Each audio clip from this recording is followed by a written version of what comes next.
Pour mesurer la valeur de la résistance d'un dipôle ohmique, on utilise un ohmmètre ou bien un multimètre qu'on appelle métrix. Alors celui-là c'est un métrix, c'est un multimètre. Il a plusieurs fonctions.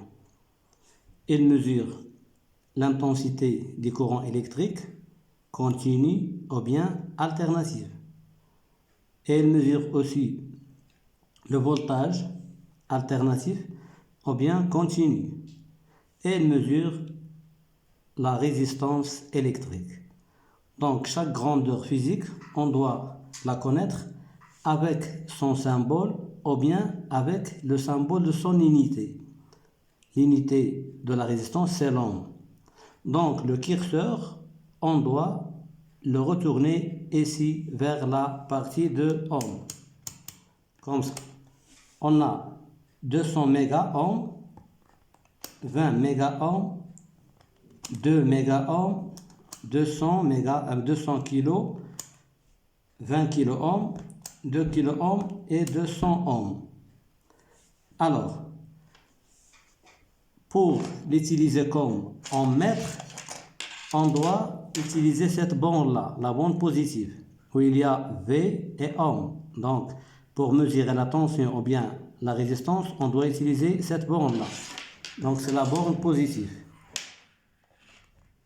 Et l'autre borne, comme on l'utilise dans toutes les fonctions. Donc, pour utiliser ce métrix ou bien ce multimètre, on doit toujours utiliser la borne comme négative. Si on veut utiliser ou bien mesurer l'intensité, on utilise soit cette borne-là avec celle-ci ou bien celle-ci. C'est 2 ampères max, ici 10 ampères max. Alors, ce n'est pas notre problème maintenant. Alors, on veut mesurer la valeur de cette résistance-là.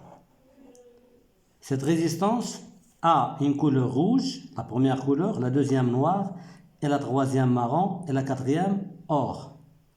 Donc, sa valeur, suivant le code des couleurs, c'est 200 ohms, plus ou moins 5%. On va voir comment expliquer 5%. Donc, c'est 200 ohms. Donc, le calibre utilisé ici, c'est 200.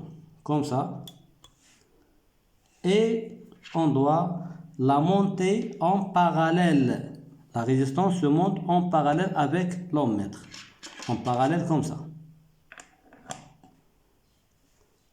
Donc, qu'est-ce qu'il nous donne? Il nous donne la valeur 1.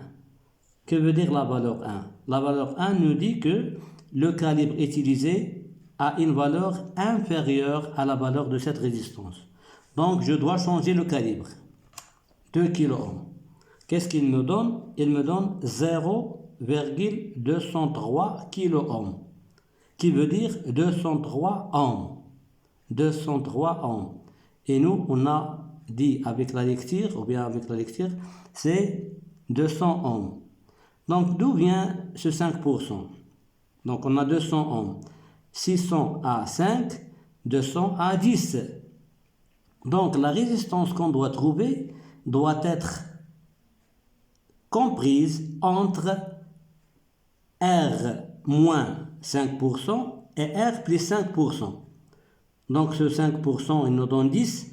Donc, 200 moins 10, c'est 190 ohms. 200 plus 10, c'est 210 ohms. Donc, 203, elle est comprise entre 190 ohms et 220 ohms. Donc, cette résistance-là, elle fonctionne bien. Donc, on arrête ici.